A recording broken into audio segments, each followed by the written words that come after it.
મારી પ્રાર્થના છે યુવાન દીકરીઓને અને યુવાન પુરુષોને, યુવાનોને, ભાઈઓને, જીવનમાં બધું કરજો, ક્યારેય મા બાપથી જુદા ન થશો ક્યારેય વાલા.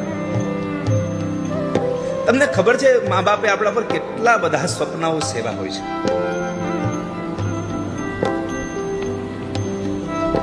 આ સંસારના જેટલા પથ્થર એટલા દેવ કર્યા ને ત્યારે આપણું મોઢું જોવા મળ્યું છે.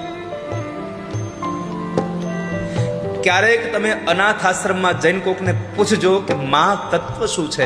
આપણે તો ભાગ્યશાળી છીએ જેને માં મળી છે.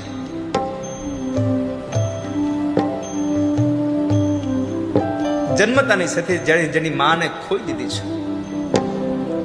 પણ કરુણા એ છે કે જન્મ દેનારી માં, એક માં પોતાના ચાર દીકરાઓને પોતાની ગોદમાં જન્મ રાખી શકે છે.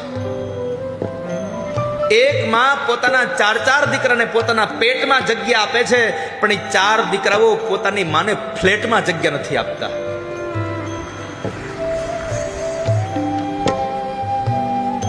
આ કથાઓ તમને વૈરાગ્ય લગાડવા માટે નથી વાલા ભક્તો. આ કથા મા બાપથી જુદા રહેતા હોવ તો મા બાપની હારે રહેવા માટેની કથા છે. મા બાપ સાથે ભેગું રહેવા માટે કહેવાની કથા છે.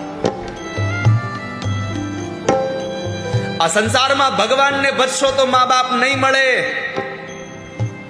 ભગવાનને ભજશો તો મા બાપ નહીં મળે. એકવાર મા બાપને ભજી જવો, ભગવાનને ગોતવાય નહીં જવો પડે કોઈ દિવસ.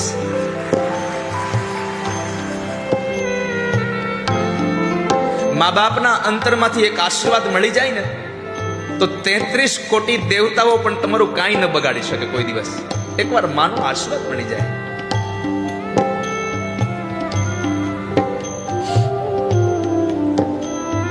પણ કરુણા એ છે કે નોકરી મળે, છોકરી મળે અને સંતાન થઈ જાય એટલે નોખાવ્યા જ રહેવા માટે.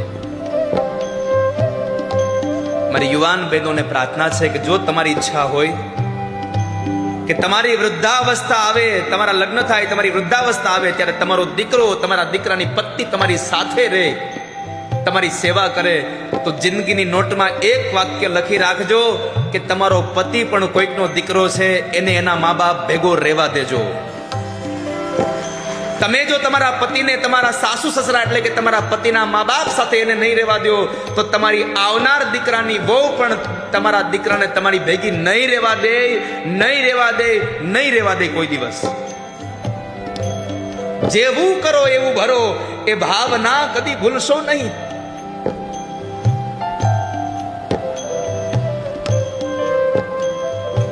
किस्मत वाले वो होते हैं जिनकी मां होती है.